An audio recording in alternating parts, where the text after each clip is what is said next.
Hello दोस्तों, आप सबका स्वागत है GSR क्लासेस में।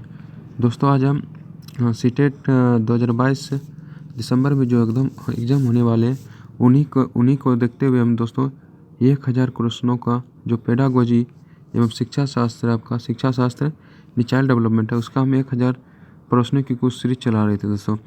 इस क्रम में हमारा लगभग 11 वीडियो कवर कर चुके हैं, जिसमें से हम लगभग 550 क्वेश्चन अभी तक कुल कर चुके हैं, जो कि बहुत इंपॉर्टेंट है दोस्तों। और इससे अब आज हमारा ये लगभग 12वां वीडियो है, जिसमें से हम 550 से लेकर 600 तक प्रश्न करने वाले हैं।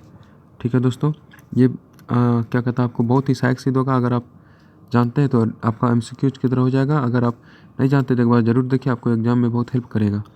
तो देखिए दोस्तों, काफ़ी लंबी सीरीज चल रही है हमारी, तो आप इसको अच्छा तरह से देखिए। अगर आपको हमारा वीडियो अच्छा लगे तो लाइक कर दीजिएगा। अगर हमारे चैनल पर पहली बार आप नए हैं तो इसे सब्सक्राइब कर लीजिएगा, ताकि कोई भी वीडियो डालें इसके बाद तो आपको नोटिफिकेशन मिल सके। तो दोस्तों बने रहिएगा GSS के साथ पूरी क्लास में, पूरी वीडियो में, जिससे आप अच्छी तरह से समझ पाइएगा। ठीक है, आपको एग्जाम में ज़रूर हेल्प मिलेगा। देखिए शुरू करते हैं आज का अपना पहला वीडियो। देखिए अपना पहला क्वेश्चन देखिए। आज का पहला क्वेश्चन कहता है कि बच्चों में बौद्धिक विकास की 4 विशिष्ट अवस्थाओं की पहचान की गई है। कोहालबर्ग द्वारा, एरिक्स द्वारा, स्किनर द्वारा, पियाजे द्वारा। तो आप याद रखिएगा, जो बच्चों में विकास की 4 विशिष्ट अवस्थाएं पहचान की गई है वो पियाजे द्वारा। ऑप्शन डी आपका सही हो जाएगा। अब देखिए क्वेश्चन 2 552 कहता है कि परीक्षा के स्थान पर सतत और व्यापक मूल्यांकन गुणवत्तामूलक शिक्षा के लिए अधिक उपयुक्त है, क्योंकि इनमें संज्ञात्मक क्षेत्र का मूल्यांकन किया जाता है, सह संज्ञात्मक क्षेत्र का मूल्यांकन किया जाता है। और उसके बाद देखिए अगला ऑप्शन आपका सी है कि मूल्यांकन सतत एवं व्यापक क्षेत्रों का होता है। ऑप्शन डी उपरोक्त सभी। तो याद रखिएगा दोस्तों, इसमें जो आपका ऑप्शन हो जाएगा वो आपका ऑप्शन डी हो जाएगा, इनमें सभी आंसर आएगा। अब देखिए अगला क्वेश्चन कहता है आपका कि निम्नलिखित में से क्या बच्चों के सृजनात्मकता के विकास में सहायक नहीं है। खेल, भाषण, कहानी, लेखक निर्माण संबंधी क्रियाएं। तो याद रखिएगा, बच्चों की जो सृजनात्मक के विकास में सहायक नहीं है वह है निर्माण संबंधी क्रियाएं। ऑप्शन डी आपका सही आंसर हो जाएगा। अब देखिए 554 क्वेश्चन कहता है निम्नलिखित में से संश्लेषण का उदाहरण है निबंध लिखना, भाषण देना, परिमय सिद्ध करना, चित्र रंगना। तो याद रखिएगा, निम्नलिखित में संश्लेषण का जो उदाहरण है वह है परिमय सिद्ध करना। क्या है? परिमय सिद्ध करना संश्लेषण का उदाहरण है। अगला क्वेश्चन आपका कहता है कि बाल का विकास परिणाम है किसका? वंशानुक्रम का, वातावरण का, वंशानुक्रम तथा वातावरण की अंतर प्रक्रिया का, आर्थिक कारकों का। तो याद रखिएगा, बालक के जो विकास का परिणाम है वह है वंशानुक्रम तथा वातावरण के अंतर प्रक्रिया का। अब अगला क्वेश्चन आपका कहता है कि आपकी कक्षा में क्या बोलता है? कहता है आपकी कक्षा में एक छात्र देर से आता है, आप क्या करेंगे? उसे अभिभावकों को सूचित करेंगे, उसे दंड देंगे, कारण जानने की चेष्टा करेंगे, उस पर कोई ध्यान नहीं देंगे। तो याद रखना आपको, अगर आपकी कक्षा में कोई बच्चा देर से आता है तो आप उससे कारण जानने का चेष्टा करेंगे। आपका ऑप्शन नंबर सी बहुत ही इंपॉर्टेंट है। अब देखिए 557 क्वेश्चन कहता है कि विद्यार्थी में अवांछित व्यवहार को परिवर्तन करने में सबसे प्रभावी पद्धति है विद्यार्थी को दंड देना, अभिभावकों के ध्यान में इसे लगाना, अवांछित व्यवहारों के कारणों को ढूंढना एवं उपचार का प्रबंधन करना, इसकी उपेक्षा करना। तो याद रखिएगा दोस्तों, ये जो आपका ऑप्शन नंबर सी है कि अवांछित व्यवहार के कारणों को ढूंढना एवं उपचार का प्रबंधन करना आपका सही हो जाएगा। अब देखिए अगला क्वेश्चन कहता है कि किसी विद्यार्थी की सबसे महत्वपूर्ण विशेषता होती है उत्तरदायित्व की अनुभूति, ईमानदारी, सहभागिता, आज्ञाकारिता। तो याद रखिए, किसी विद्यार्थी की सबसे महत्वपूर्ण जो विशेषता होती है वह होती है आज्ञाकारिता। ऑप्शन डी आपका सही आंसर है। अगला क्वेश्चन कहता है कि एक सामान्य 12 वर्ष की आयु के बच्चों में सबसे अधिक होना संभव है कुल प्रेरक संवेदन की कठिनाई, वयस्क को खुशी करने में दुचिता की अनुभूति, अब और यहाँ में उसकी रुचियों को सीमित करना, या फिर दोस्तों आपका ऑप्शन डी हो जाएगा समापक्षी के अनुमोदन के लिए बेचैनी। तो याद रखिएगा, आपका जो ऑप्शन सी है समकक्षी के अनुमोदन के लिए बेचैनी आपका राइट आंसर हो जाएगा क्वेश्चन के लिए। ठीक है, अब देखिए अगला क्वेश्चन। अगला क्वेश्चन कहता है कि विद्यार्थियों में श्रम की स्फूर्ति विकास करने के लिए शिक्षक अपने ही श्रम पर प्रवृत्ति दिखाएगा, शिक्षक श्रम के महत्व पर व्याख्यान करेगा, समय समय पर विद्यार्थियों को श्रम करने का अवसर देगा, विद्यार्थियों को श्रम करने वाले लोगों का उदाहरण देना पड़ेगा। तो आपका जो सही आंसर हो जाएगा दोस्तों वह हो जाएगा ऑप्शन सी, समय समय पर विद्यार्थियों को श्रम करने का अवसर देना पड़ेगा। ठीक है, आपका ऑप्शन नंबर सी हो जाएगा। अब देखिए अगला क्वेश्चन। अगला क्वेश्चन कहता है कि प्राथमिक शिक्षक क्या कहता है कि प्राथमिक शिक्षक के लिए बाल मनोविज्ञान का ज्ञान आवश्यक है क्योंकि यह बच्चों को अनुशासित बनाने में सहायता करता है, परीक्षा के परिणाम में उन्नति होती है, यह बच्चों को प्रेरित करने के लिए सुविधाजनक तरीका बन जाता है। तो और अगला ऑप्शन है कहता है कि यह बच्चे में व्यवहार को समझने में शिक्षक की सहायता करेगा। तो याद रखिएगा ऑप्शन डी ही आपका सही होगा कि यह बच्चों के व्यवहार को समझने में शिक्षक की सहायता करेगा। अगला क्वेश्चन कहता है कि अपने विद्यार्थियों को समझने के लिए एक निश्चित शिक्षक में अच्छी जानकारी होनी चाहिए। ऑप्शन ए बाल मनोविज्ञान की, बच्चों को समझने की प्रवृत्ति की, विषय वस्तु के प्रति विद्यार्थियों के मत की, उपरोक्त सभी की। तो याद रखिएगा दोस्तों आपका जो ऑप्शन हो जाएगा इसमें उपरोक्त सभी हो जाएगा। अब देखिए अगला क्वेश्चन। अगला क्वेश्चन कहता है आपका कि मनोचित्र का संदर्भ है अर्थगायता को बढ़ाने की एक तकनीक, जोखिम भरे कार्य करने के लिए कम योजना, मन का चित्रण खींचना, मन के कार्य का अन्वेषण। तो मनोचित्रण का संदर्भ है मन के कार्य का अन्वेषण। अब देखिए अगला क्वेश्चन। अगला क्वेश्चन कहता है कि विकास शुरू होता है उत्तर वाली अवस्था से, प्रसव पूर्ण अवस्था से, शैशवावस्था से या फिर पूर्ण बाल्यावस्था से। तो याद रखिएगा विकास जो शुरू होता है वो होता है प्रसव पूर्ण अवस्था से। किस अवस्था से? प्रसव पूर्ण अवस्था से शुरू होता है।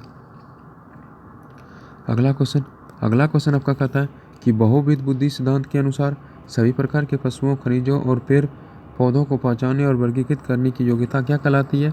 ऑप्शन है आपका तार्किक गणितीय विधि, प्राकृतिक विधि, भाषिक विधि, स्थानिक विधि। तो याद रखिएगा दोस्तों जो आपकी कहलाती है वह कहलाती है प्राकृतिक विधि बुद्धि। ठीक है, प्राकृतिक बुद्धि ऑप्शन भी आपका सही हो जाएगा। अब देखिए अगला क्वेश्चन।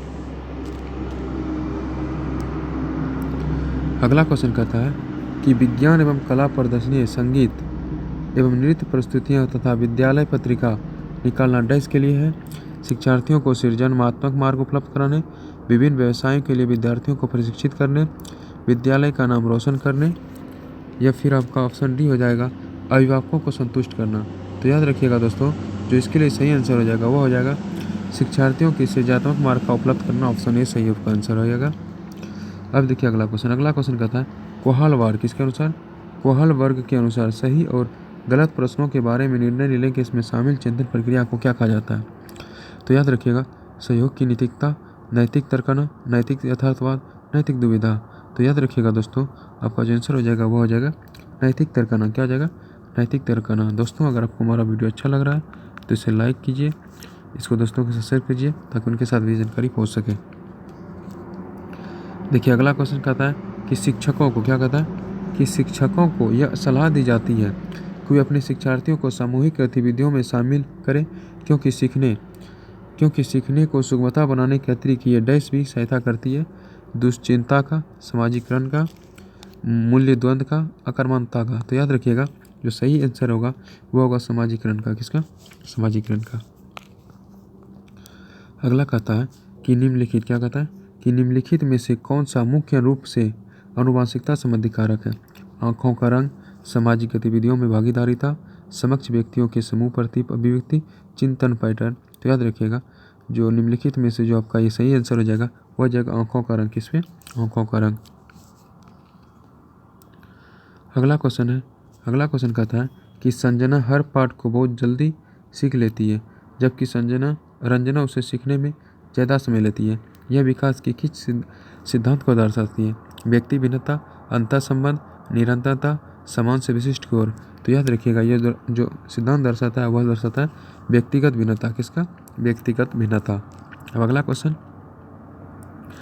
क्वेश्चन कहता है एक अच्छी पाठ्य पुस्तक डैश से बचती है लैंगिक समानता से, सामाजिक उत्तरदायित्व से, लैंगिक पूर्वाग्रह से, लैंगिक संवेदनशीलता से। तो याद रखिएगा अच्छी पाठ्य पुस्तक हमें लैंगिक पूर्वाग्रह से बचाती है। ऑप्शन सी आपका राइट आंसर हो जाएगा। अगला क्वेश्चन कहता है कि पियाजे, क्या कहता है आपका, पियाजे के अनुसार संज्ञानात्मक विकास के किस चरण पर बच्चा वस्तु स्थायित्व को प्रदर्शित करता है? मूर्त संक्रियात्मक चरण, औपचारिक संक्रियात्मक चरण, संपेदी प्रवर्ग चरण, पूर्व संक्रियात्मक चरण। तो याद रखिएगा ये जो आपका ऑप्शन डी हो जाएगा पूर्व संक्रियात्मक चरण। कौन सा? पूर्व संक्रियात्मक चरण आपका सही आंसर हो जाएगा। अब देखिए अगला क्वेश्चन। अगला क्वेश्चन आपका कहता है कि माता पिता से वंशज में स्थानांतरित होने वाले लक्षणों को कहा जाता है पर्यावरण, जीन, आनुवंशिकता, होम्योस्टेसिस। तो याद रखिएगा ये जो आपका आनुवंशिक हो जाएगा, क्या हो जाएगा? आपका आनुवंशिक सही आंसर होगा। अगला क्वेश्चन कहता है कि बुद्धि का कौन सा सिद्धांत, कहता है बुद्धि का कौन सा सिद्धांत सामान्य बुद्धि जी और विशिष्ट बुद्धि एस की उपस्थिति का समर्थन करता है? नियम प्रतिकूल सिद्धांत, गिलफोर्ड की बुद्धि का सिद्धांत, स्पीयरमैन का द्विखंडन सिद्धांत, बर्नो का पदानुक्रम सिद्धांत। तो याद रखिएगा स्पीयरमैन का द्विखंडन सिद्धांत आपका ऑप्शन सी हो जाएगा राइट आंसर। अगला क्वेश्चन है कि प्रतिबिंब, देखिए कहता है प्रतिबिंब अवधारणा, प्रतीक एवं संकेत भाषा, शारीरिक क्रिया और मानसिक अंतःक्रिया निहित है। अनुकूलन, प्रेरक पेशी विकास, समस्या समाधान, विचारात्मक प्रक्रिया। तो याद रखिएगा दोस्तों इसमें जो आपका सही आंसर हो जाएगा वो हो जाएगा विचारात्मक प्रक्रिया। अगला क्वेश्चन कहता है, आपका अगला क्वेश्चन है कि वह प्रक्रिया जिसके द्वारा माता पिता यह अनुमान लगाते हैं कि उनके बच्चे में सभी सकारात्मक गुण है क्योंकि एक गुण सकारात्मक कहलाता है। परिवेश का प्रभाव, हावथॉर्न का प्रभाव, प्रभाव का नियम, प्रतिलोम परिवेश का प्रभाव। तो याद रखिएगा ये जो कहलाता है ऑप्शन है परिवेश का प्रभाव कहलाता है। अगला क्वेश्चन है कि निम्नलिखित में से कौन सा असतत चर का उदाहरण नहीं है? आयु, लिंग, वैवाहिक, आवासीय स्थान। तो याद रखिएगा इसमें जो आयु है वह इसमें सिद्धांत नहीं है। अगला क्वेश्चन कहता है कि कक्षा नायक द्वारा प्रयुक्त मूल्यांकन का प्रकार अनुदेशन के समय सीखने के विकास में किया जाता है कहलाता है? नैदानिक मूल्यांकन, फॉर्मेटिव मूल्यांकन, प्लेसमेंट मूल्यांकन, संकलित मूल्यांकन। तो याद रखिएगा ये जो कहलाएगा आपका फॉर्मेटिव मूल्यांकन कहलाता है। अगला क्वेश्चन है कि समायोजन, क्या कहता है कि समायोजन शिक्षा का मुख्य कार्य है? विद्यालय का न आने वाले बच्चों की विद्यालय में लाना, विशेष आवश्यकता वाले बच्चों को मुख्य धारा में लाना, विशेष व समान बच्चों के साथ पढ़ने की सुविधा देना। उपयुक्त डी सही आंसर आपका इसमें हो जाएगा। अब अगला क्वेश्चन है कि निम्नलिखित में से कौन सा विकास का सिद्धांत नहीं है? विकास लंबवत न होकर वृत्ताकार होता है, विकास क्रमबद्ध होता है, विकास निरंतर होता है, विकास मशीनीकरण प्रक्रिया है। तो आपका ऑप्शन जो हो जाएगा वो ऑप्शन डी होगा कि विकास मशीनीकरण प्रक्रिया है। अगला क्वेश्चन कहता है वृद्धि को प्रभावित करने वाला कारक है पर्यावरण, स्वास्थ्य, आहार, ये सभी। तो आपका ये सभी आंसर सही हो जाएगा। अब देखिए अगला दोस्तों, देखिए क्वेश्चन कहता है अगला क्वेश्चन कहता है आपका किसी भी बालक के मानसिक रूप से अस्वस्थ होने का कारण है? परिवार का वातावरण, कक्षा का वातावरण, पास पड़ोस का वातावरण, उपयोग सभी। तो याद रखिएगा उपयोग सभी आपका सही आंसर है। देखिए अगला क्वेश्चन कहता है निम्नलिखित में से कौन सी संस्था सामाजिक परंपराओं के हस्तांतरण में सबसे अधिक योगदान करती है? परिवार, विद्यालय, पड़ोस, इनमें से कोई नहीं। तो याद रखिएगा जो परिवार है सर्वाधिक इसमें सहयोग करती है। अगला क्वेश्चन है पियाजे के अनुसार, किसके अनुसार? पियाजे के अनुसार मूर्त संक्रियाओं का स्तर किस अवधि में घटित होता है? जन्म से 2 वर्ष तक, 2 से 7 वर्ष, 7 से 11 वर्ष, 11 से 15 वर्ष। तो याद रखिएगा 7 से 11 वर्ष ये मूल घटनाएं घटित होती है। अब अगला क्वेश्चन कहता है शिक्षक को, क्या कहता है? शिक्षक को गृह कार्य की जांच करनी चाहिए कभी कभी, कभी नहीं, नियमित। जब छात्र कहें तो नियमित रूप से उसके गृह कार्य की जांच करनी चाहिए। अगला क्वेश्चन कहता है कि समाजमिति तकनीक का प्रयोग किया जाता है? आर्थिक स्तर की जांच में, समाज के सर्वेक्षण में, सामाजिकरण की जांच में, उपयोग सभी। तो याद रखिएगा सामाजिकरण की जांच में इसका प्रयोग किया जाता है। अब अगला क्वेश्चन कहता है कि विद्यार्थियों से प्रतिक्रिया प्राप्त करने का आदेश प्रतिरक्षा समय डैश के सही अनुपात में होना चाहिए। पिछले पाठों में प्रश्नों को उत्तर देने के लिए विद्यार्थियों द्वारा लिया गया समय, वास्तविक जीवन में प्रश्न की प्रासंगिकता। उसके बाद ऑप्शन सी है कि पाठ्य चर्चा में प्रकरण विशेष के लिए आवंटित समय, या फिर ऑप्शन डी प्रश्न की कठिनाई स्तर। तो याद रखिएगा आपका ऑप्शन डी ही हो जाएगा, प्रश्न का कठिनाई स्तर।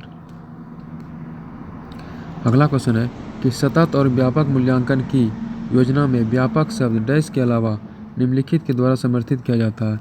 ऑप्शन है जे.पी. गिलफोर्ड की बुद्धि संरचना का सिद्धांत, एल थर्स्टन का प्राथमिक मानसिक योग्यता का सिद्धांत, बहुविध सिद्धांत, सूचना परिक्रम सिद्धांत। तो याद रखिएगा आपका ऑप्शन जो हो जाएगा वो हो जाएगा जे.पी. गिलफोर्ड का बुद्धि संरचना का सिद्धांत। आपका ऑप्शन ए सही आंसर होगा। अब अगला क्वेश्चन कहता है कि रेवन का प्रोग्रेसिव मैट्रिसेस परीक्षण ये किस परीक्षण का उदाहरण है। असमूह बौद्धिक लब्धांक, व्यक्तित्व, मौखिक बुद्धि लब्धांक, संस्कृत बुद्धि लब्धांक। तो याद रखिएगा वह जो आपका ऑप्शन सही हो जाएगा वो ऑप्शन हो जाएगा डी सांस्कृतिक बुद्धि लब्धांक।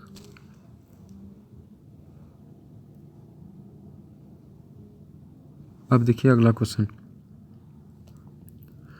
अगला क्वेश्चन कहता है कि एक महिला ने भोजन प्राप्त किया। कहता है एक महिला ने भोजन प्राप्त करने के लिए अपने बच्चे को बेच दिया। इस खबर को किस आधार पर अच्छी तरह से समझा जा सकता है। मनोसामाजिक सिद्धांत, पुनर्लंबित सिद्धांत, आकस्मिकता का सिद्धांत, मनोविश्लेषणात्मक सिद्धांत, पदानुक्रमिक आवश्यकताओं का सिद्धांत। ये तो याद रखिएगा दोस्तों आपका ऑप्शन सी डी हो जाएगा, पदानुक्रमिक आवश्यकताओं का सिद्धांत सही हो जाएगा। आगे कहता है कि बुद्धि लब्धांक, क्या कहता है आपका, कहता है कि बुद्धि लब्धांक IQ आधार पर विभिन्न समूहों में विद्यार्थियों का वर्गीकरण उनकी स्वगरिमा को है और उनके शैक्षणिक निष्पादन को है। तो याद रखिएगा उसकी जो स्वगरिमा को घटाता है और प्रभाविता को नहीं, शैक्षिक निपुणता को प्रभावित नहीं करता। ऑप्शन बी सही आंसर हो जाएगा। आगे कहता है कि संकल्पनाओं की व्यवस्थित प्रस्तुति विकास के निम्नलिखित में से किन सिद्धांतों के साथ संबंधित हो रही है।